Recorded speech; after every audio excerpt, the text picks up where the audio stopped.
9 years ago today, the Supreme Court made the decision to legalize same-sex marriages across the country. Our State Capitol Bureau Chief Vanessa Kelson tells us how the day is being celebrated in Wisconsin and what the future holds. You are a married couple. Congratulations.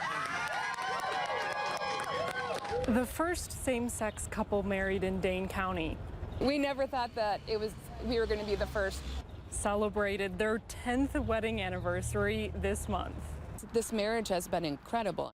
The couple tied the knot here on the steps of the city-county building after a federal judge struck down Wisconsin's ban on same-sex marriages. Now, the nation is celebrating 9 years of the Obergefell v. Hodges decision, allowing same-sex marriage in every state. It was a day I was never sure that I would actually see. Tiffany Moeller, the first openly gay state official in Kansas and president of End Citizens United, joined the celebration in Madison Wednesday. When people come together and when we fight for justice, we can win these fights. Senator Tammy Baldwin, the first openly gay U.S. senator, says the anniversary is a testament to progress. June 26th. That should maybe be a federal holiday. As Pride Month comes to a close, the happy couple says the fight for equality doesn't end there. Just because we're acknowledged for a month doesn't mean we can't keep celebrating.